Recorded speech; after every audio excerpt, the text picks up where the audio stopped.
Boys, we are back with another Duet Night Abyss video, and it's been about a week, and some players haven't been able to play, and I just kind of want to go over a quick beginner's guide and really break down the fundamentals of this game now that we've had it for a week, especially for people who weren't able to play before, because the game, it looks very daunting at first, like there's a lot of stuff, but Let's go. it's pretty streamlined, genuinely. It is a little bit of a grind. I'm not going to lie to you. Like, I haven't been able to grind in the past 2 days. I've been a little busy, so I'm falling behind. But there really is genuinely no rush with this game because most of the grind is infinite or close to it. So let's break this down. The first thing I want to go over is the actual currencies in the game and the character acquisition, because that's been a very big confusion point for the community, including myself at first. So I'm going to go to shop and I go to covert commissions. In this game, you are able to farm characters, weapons, and their artifacts respectively. The artifacts I'll save for the end because these are very in depth. I'll do a quick touch up on these. But so you're going to get a currency called Secret Letter Clue. This pretty much replaced Primo Gems. That's how I look at it. If this is their gacha currency, although it's not related to gacha. So you can get these through a plethora of ways. You can get this through your dailies, which is the memo. Dailies take no funny shit, maybe 5 minutes to do, and you get 15 of them. You get 15 off rip. You can get it through there. You can get it through Immersive Theater, which is their version of the Genshin Impact Abyss, but better. Mystic Maze, their version of Elusive Realm, and drop by any enemy. So technically speaking, if you have ran out of areas to get secret letter clues, whether it's through achievements, you are going to be able to get it still just by playing the game. I mean, if you look at my account, I'm lacking tons of achievements right now, so I have a plethora of things to go through. So Secret Letter Clue economy seems to be pretty solid, at least for the launch. We'll have to see what happens after, right? So 10 secret letter clues is going to get you one secret letter. Now, when you run a secret letter mission, I'll show you that in a moment, you have the possibility of getting 10 fragments, 2 fragments, or some materials. Now, you need 30 fragments to completely unlock a character, right? So just to show you, I'll go to a character I don't have unlocked. This unit right here. It says 30 fragments to reminisce, or you could just outright buy them, right? Whichever one you really want to do. It says Secret Letter Fina owns 0. And Let's go. again, I'm getting some characters 15 runs, 25. I think one character did take me 27 runs. They did do me a little bit dirty, but you get so many of these secret letter clues, it's really not that big of an issue. Also, keep in mind, a lot of these characters you will be getting for free. Bernicia you get for free. Rebecca you'll be getting for free. Margie you get for free. Randy, Outsider, Daphne. I don't remember about Knifel and Sibel. I don't believe those 2 units are free. So I put out a video on the free characters you'll get. You could check that out. So you want to try to use your secret letters according as possible. I personally am not going for constellations at the moment. However, the constellations work the same exact way. If I go to Intron, you need 30 fragments to unlock the next constellation. So keep that in mind. If you really want to go in on someone, 30 fragments to acquire them, and then 30 fragments for each constellation. Pretty simple. Now, the characters, they do have their weapon proficiencies as well as their for melee and range. So this character, Benicio, uses a sword and dual pistols. Now, if you go here, the character in itself can apply the demon wedges, but then you have tons of melee weapons to go from. Now, I am not running a sword on her at the moment. I will. I got to craft a different sword, but you also have these range weapons. To my understanding, realistically, most of your damage is coming from your skills, your burst, and things like that. So ranged weapons don't always need to fall in line with what the character specifies in. For example, I have a gun right here called the Entropodic Singularity. This is a massive AoE gun, and as if you've seen any gameplay, there's tons and tons and tons of mobs. I sometimes use this to group enemies up a little bit and kind of just go from there. But I don't always stick with the gun that is specified, or even sometimes the weapon, just because the weapon skill, to my understanding, applies to the whole character. So for example, I have a character here in the name of Lynn, who I absolutely love and adore. If you look at the highlighted stats here, it says skill damage, skill duration, skill efficiency. But she specializes in great swords and dual pistols. I put on this weapon for Lynn. Skill damage plus 24%, because this is going to apply, to my understanding, to the whole part of her kit. And since she specializes with skill damage, I'm using this as opposed to using like a broadsword, right? But this broadsword does give crit chance, which is solid, but I've found this to be what's worked for me the best so far. So you don't always have to be super strict with the weapon affinities, especially in the beginning of the game. Don't stress it too much. You don't need to sit down like, I got to get dual pistols immediately. Even if you just use a regular AR, it's going to work. Like, you'll be fine, right? But so, going back to Bernicia, if you see right here, it says demon wedges for character, melee weapons has demon wedges, range weapons, and a cognizance weapon. So for Bernicia in herself, she can have up to 4 sets of artifacts. Not every character is going to have a cognizance weapon.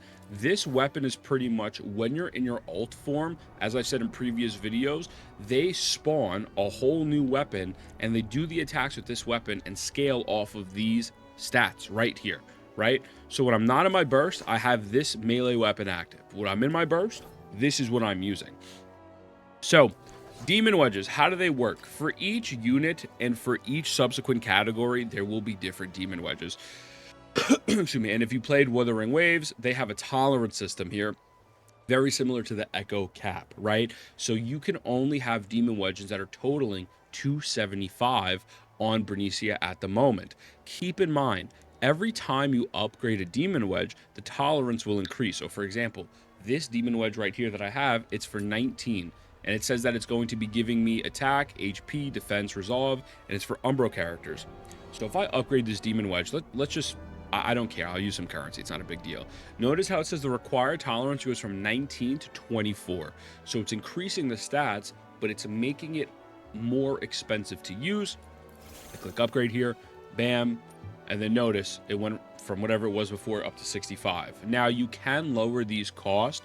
I'll show you that in a moment, but that's pretty much how the outer demon wedges work for the character, right? You want to try to find the ones that are going to best match with your character. I'll show you how to acquire them in a moment.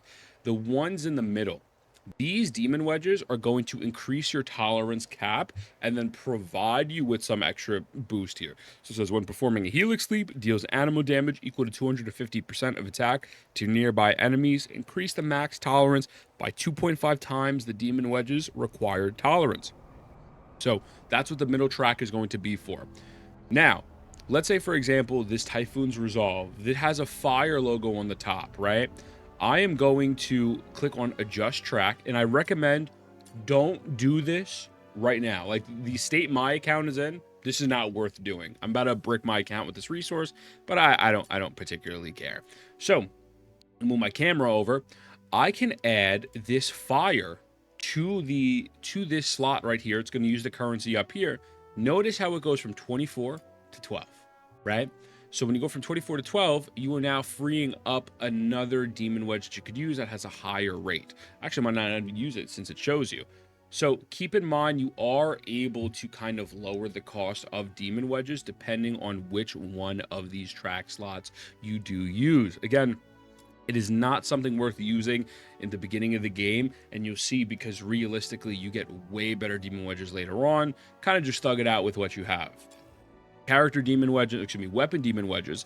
This is where things become a bit interesting, because some of these demon wedges, if you see right here, I have one, commanding thrust. This says affects polearm normal attack to summon phantom spears that strike the target, doubles the damage of the standard attack. Character, I keep saying character. Weapon demon wedges are going to allow your character kit, in terms of your normal attacks with this weapon, to evolve. So instead of just doing random normal attacks, it's actually going to be different. I'll show you right now. So this is the normal attacks when I don't have that demon wedge on, right? So pretty cool, or whatever. I'm going to re-equip the demon wedge for this right here, bam, and then it goes down to 15 because I have that slot tracked. And so it feels like it has way more impact, and it's overall just way more cool, and it does do more damage. So That's the interesting part about the demon wedges for the weapons. So keep that in mind for the melee weapons. At least you do want to look out to see what these are like, right? So that's pretty cool. And then the range demon wedges, again, you're going to want to try to just find what's best for your character, what's best for their skills. So again, if you were to go to character, skill damage, skill range, skill duration, skill efficiency, etc., right?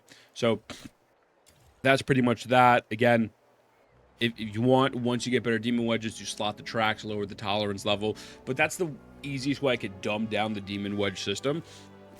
Pretty much right there. To acquire demon wedges, you would click escape and go to demon wedge casket. Now you can do all of these commissions, which I 100% recommend just to get the demon wedges. You get XP for just getting demon wedges. But then you have demon wedge display. This is only one way to obtain demon wedges. I want to make this very clear. This is one way. If you scroll through this, so it says characters, right? You scroll down, Typhoon, Griffin, Phoenix, Pan, Siren, yada, yada, yada. These are all going to be for the specific character. Typhoon, Animo, Electro, Pyro, Hydro, Umbro. All you got to do is click on it. You click here. It's going to bring you to a place that you can farm. Confirm selection, and well, you just go in there. Like it's pretty straightforward. There's really not too much to it. But let's say that you're going to farm she's Umbro, so I'm gonna go pick some Umbro demon wedges, right? I click here. It's gonna give you a selection of demon wedges. I'm gonna move my camera for a moment. So this screen, the way this works is you are going to unlock specific demon wedges depending on which enemies you fight. So if I wanted this Phoenix Onslaught, I need to fight this specific level, Sniper's Private Decay. I would click go, it'll bring me there. The bottom rewards are all universal.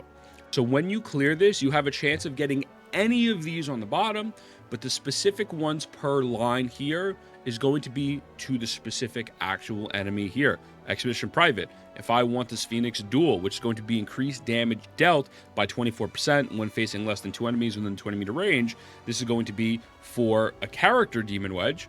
I need to fight this one. So keep that in mind when you're going through this.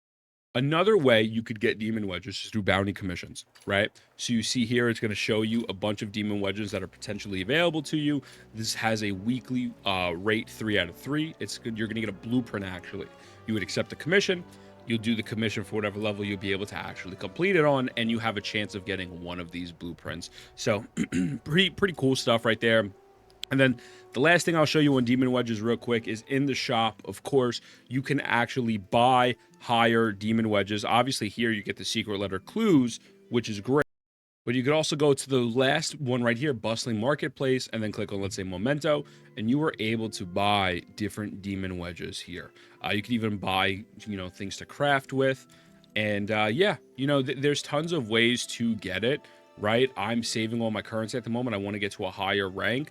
But clearly, you're going to want to get the gold demon wedges. The goal is to get up to trial rank, the highest, I think it's 65, to then start crafting these demon wedges. So that's like the quickest TLDR I can give you on demon wedges, as fast as possible. Now, combat itself, when you click on combat and you go to commissions, you have a plethora of things to choose from. And it's going to tell you what everything is. So excavation, this is just going to get you regular currency. This is going to be character XP. This says weapon XP. Character ascension materials when you need to ascend your units. Mediation is weapon ascension. Expulsion is demon wedges. You could actually farm some demon wedges directly here from that other menu I showed. This is going to be what you use to level the demon wedges. Skill upgrade materials, infinite. So, and relocation is forge materials. You then have covert commissions. This is where you actually go to use your secret letters. So let's just say, for whatever reason, if I wanted to farm a character right now and I click exploration, there's an infinite sign to this. That means I could just keep looping it over and over and over again. And it tells you what this is. Secure the serum and continue with the investigation. With the investigation. So it tells you on the top left, but if I go down to relocation, it says approach the vehicle and transfer it to the destination. whichever one you find to be the fastest you could do. I normally try to do it in co-op just because like it's faster that way, but click select a letter. You then pick whichever one you want. So it shows I have done 9 completions of this secret letter so far. And so, well, bam, whichever one, and you go in and bang that out.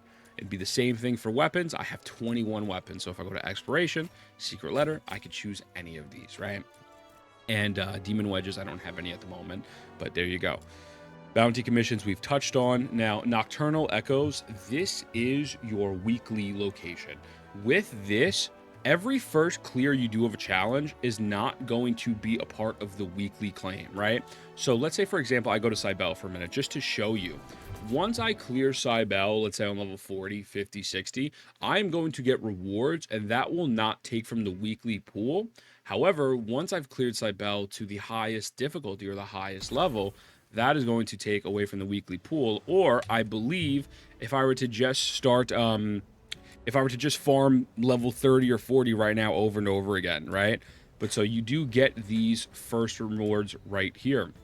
Now, the weekly stuff, it really varies what you want to farm, right? So this is going to give you a blueprint for this weapon, right? So this is a shotgun. I'm not the biggest fan of the shotguns. You can then get Stellar Finality, whatever it is. You can then get Tabitha, whatever her name is. I don't even know how to pronounce that. I'm not good at English. But as you can see, you can farm certain characters through these different weekly rotations / weapons. So this really boils down to whichever one you kind of want to farm on your account. Echoes of Misstep, again, Mystic Maze. This is going to be their version of Depths of Elusive Realm, and then Immersive Theater is their version of the Abyss. Now, for the Abyss, you do need 3 characters. I will say that. You only on field with the 2, so I got Bernicia and I got this baby girl over here, but then you have your 2 supports with their weapon, right? So these characters don't necessarily need to be the most leveled or anything, but you do need to have some sort of investment in your mains, especially, and the side characters, and enough gear to even go into the Abyss. I wasn't able to go into it because I didn't own enough weapons at first, right? So obviously, you do this, and once you get to the next step, you'll actually be able to start unlocking Psyche, so which is the limited character at the moment. And I mean, pretty much the last thing would be forging, right? Forging here, this is where you would go if you had to really build any type of weapon materials or actual weapons or demon wedges. Again, I don't have a formula to build at the moment, but once you have a weapon formula, it would be here and it'll tell you all the currencies you would need. So let's say, for example, I would need coolant. For whatever reason, some of these need a lot of coolant. I could start forging. I'll just click it real quick. I'll forge one of these. It could take up to 9 minutes, or to speed up forging, I could use a toy hammer. I bought the toy hammer from the shop. I'm not going to lie to you. You click on this, go to shop. I do the exchange. I think the toy hammer is 1,000,000% worth it.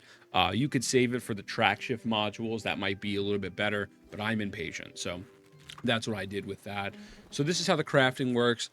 Pretty simple stuff. Again, everything really is kind of about going at your own pace. The only thing I would recommend is trying to get the weekly stuff out of the way, just so that way you kind of don't miss out on some rewards. Like I actually, unfortunately, I was busy. I didn't get to do my weeklies last week. I did it. So it is what it is. But this is like really time gated. But yeah, that's like the overall beginner's guide, I would say, for the game. That's the daily loop. Log in, get as many secret clues as you possibly can. Figure out what character you want to get. Do you want to get Bernicia, whoever it may be? Lock that down. Figure out what weapon, demon wedges you want for that unit, and kind of go from there. Now, I will say trial XP. You get trial XP from doing tons of things. I personally recommend trying to find a couple characters to really hone in on and lock down. But I will say you do get a decent amount of XP from ascending units, right? So you do want to try to get that trial XP. I normally try to farm it through farming actual demon wedges themselves and acquiring weapons and kind of leveling them. So I'm playing the game at my pace. It's fun. I'm really liking it. It's a change of pace. But yeah, that is the quick TLDR on how the game works. And if you have any more questions, let me know. With that being said, I love you boys, and this game is dead because there's a dodge button. I'll see you guys in the next one.